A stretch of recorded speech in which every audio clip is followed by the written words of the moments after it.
Sai Chaitanya paramedical college लेकर आया है पैरामेडिकल काउंसिल और सरकारी नौकरियों के लिए उपयोगी पाठ्यक्रम।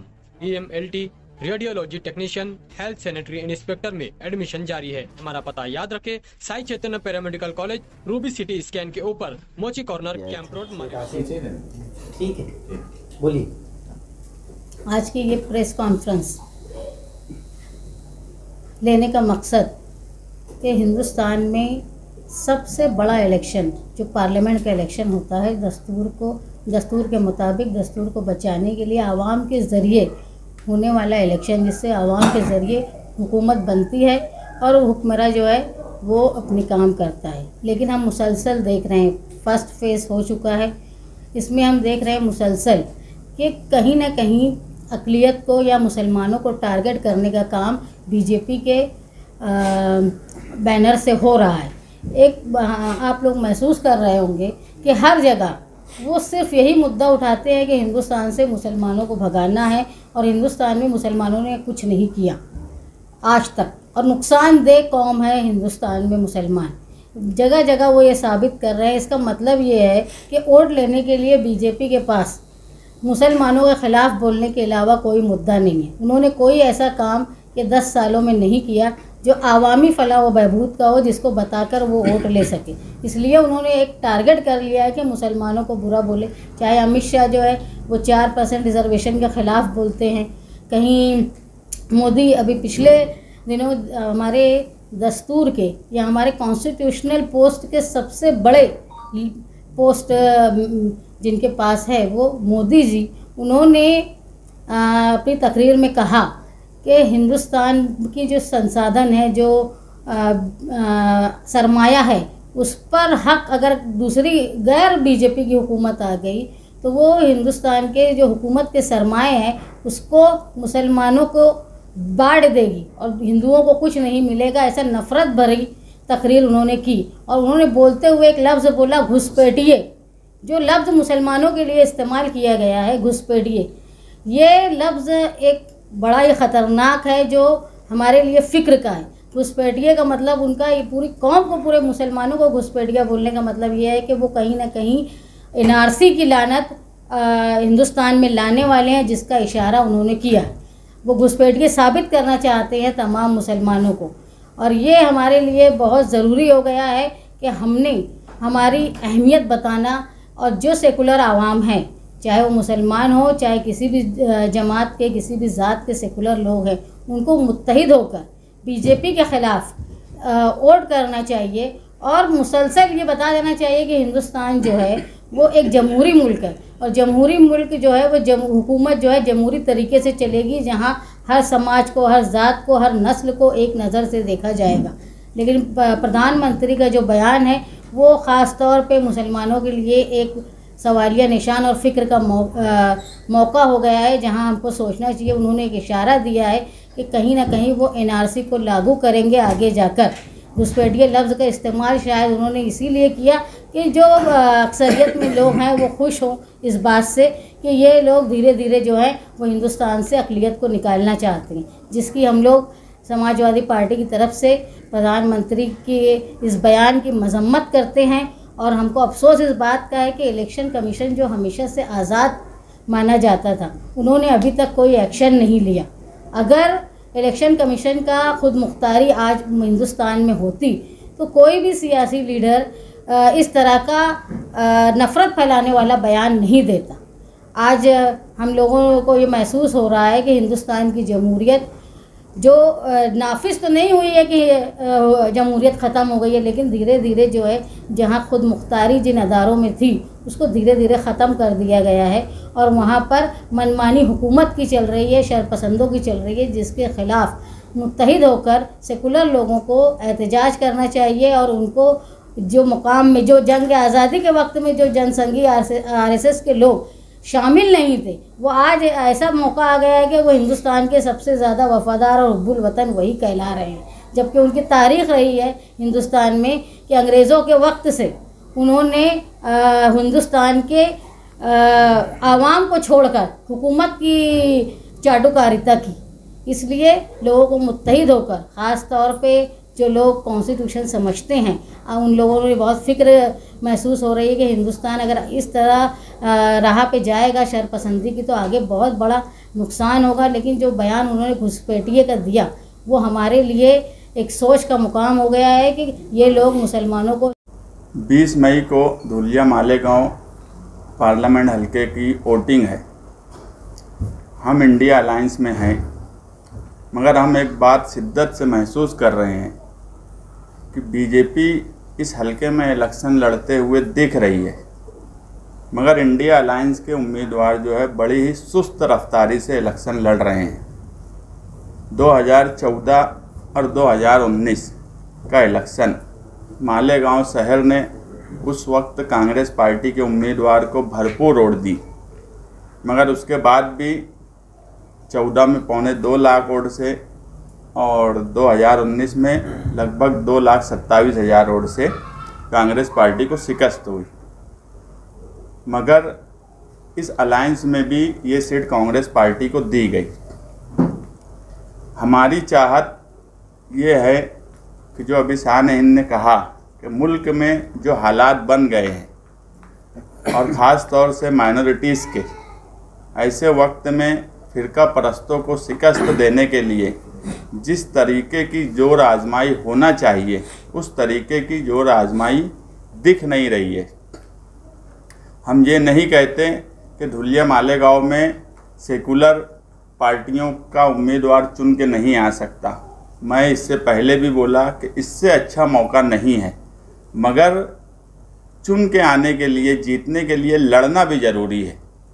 आज सब कुछ इस हलके में बना हुआ है, कई प्लस पॉइंट है आज सेकुलर पार्टी के पास, मगर उसके बाद भी वो जिस तरह ध्यान देना चाहिए उस तरह ध्यान नहीं दिया जा रहा है और मालेगांव शहर को बेवज़न किया जा रहा है कि हमने 2014 में भी भरपूर वोट दिया, हमने 2019 में भी भरपूर वोट दिया।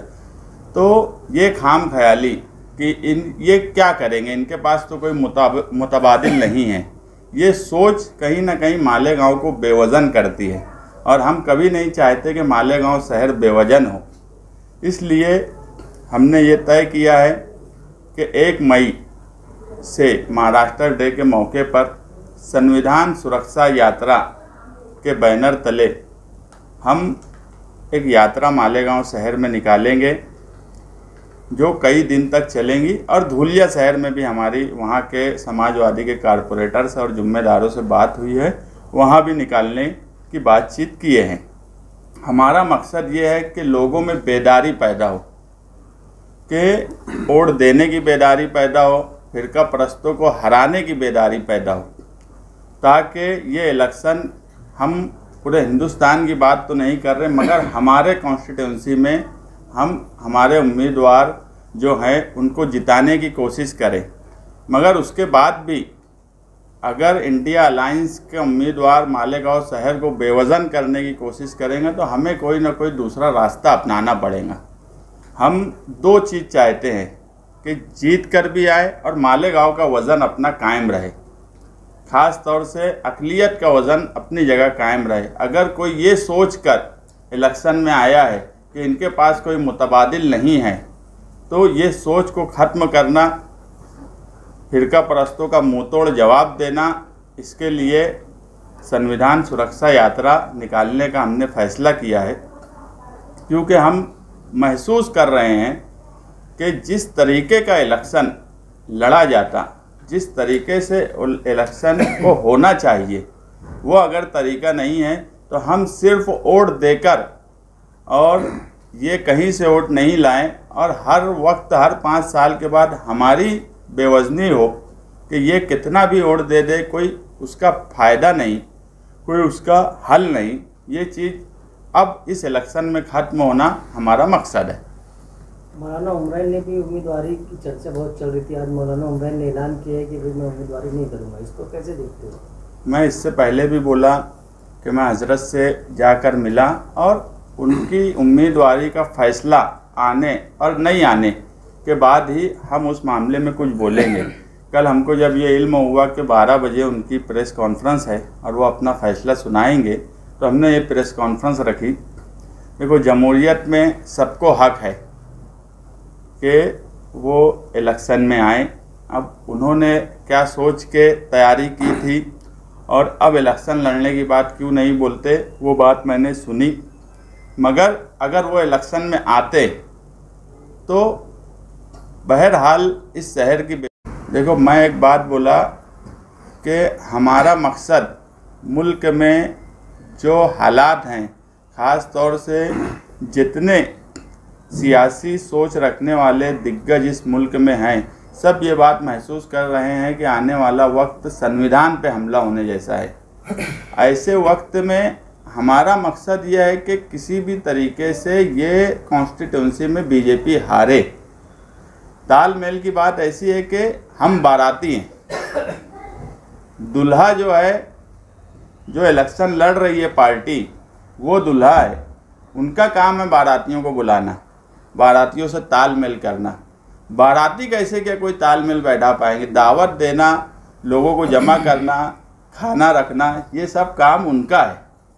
बारातियों को बुला के दूल्हे के घर का है। दूल्हे के घर के ही लोग इस शहर में कुछ भी करते नहीं दिख रहे, उसमें हम क्या कर सकते? उसके बाद भी हमें फिक्र है तो हम 3 असम्बली कॉन्स्टिट्यूंसी में मालेगांव शहर, मालेगांव आउटर और धुलिया कोशिश कर रहे हैं कि संविधान सुरक्षा यात्रा निकाल के लोगों में बेदारी पैदा हो और ख़ास तौर से खुसूसी तौर पे मालेगांव शहर की जो बेवजनी है, जो बार बार के इनके पास कोई मुतबादिल नहीं है, ये मालेगांव शहर के वोटर की हैसियत से तमाम ही वोटर के लिए ये बात अच्छी नहीं है। आने वाले मुस्तकबिल के लिए भी हम वो बेवजनी भी ख़त्म करना हमारा मकसद है। भाई मौलाना उमरैन थे अभी तक ऑप्शन में, लोग मालेगांव शहर के वोट कर सकते थे, वो अब पीछे हट गए। अब बचा इंडिया अलायंस का एक उम्मीदवार और एक वंचित बहुजन आघाड़ी का।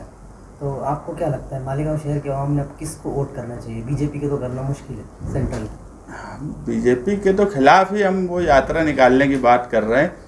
अब वोट किसको करना चाहिए, कौन जीतेगा, हम मालेगांव जो यात्रा निकाल रहे हैं उससे पहले या उसके दौरान में उसका फैसला करेंगे क्या माहौल बनता है।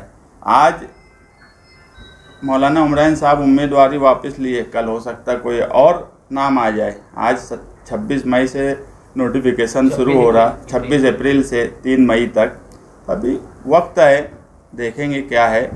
हमारा सिर्फ मकसद ये है, आज हम इंडिया अलायंस में हैं, हम खुद चाहते हैं कि इंडिया अलायंस का उम्मीदवार मजबूती से इलेक्शन लड़े, यही हमारा मकसद है। मगर मैं जो बोला कि आप लोग भी यहाँ सब मीडिया वाले बैठे हैं, मुझे नहीं लगता कि आप लोगों को भी पता होगा कि यहाँ पे कोई इंडिया अलायंस की नाम से कोई ऑफिस है, कोई 2-4 जिम्मेदार लोग हैं जिनसे कोई राब्ता किया जा सके। मैं बोला इलेक्शन कई मरहले में लड़ा जाता है, उसके लिए कई प्लानिंग लगती है।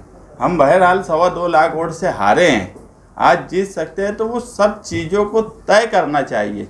उसके लिए सब लोग अगर प्लानिंग करेंगे तो उसकी प्लानिंग करने के लिए कोई ऐसी बात नहीं की जा रही है जिससे हमें ये लगे कि हाँ कुछ जीतने की तरफ बात की जा रही है। सिर्फ इलेक्शन लड़ना, मालेगांव शहर की पूरी वोट ले लेना और इलेक्शन हार जाना, फिर वही बात आएंगी कि मालेगांव शहर के लोग पूरी भी वोट दे देते तो क्या फ़र्क पड़ता। वो बेवजनी कम होना चाहिए।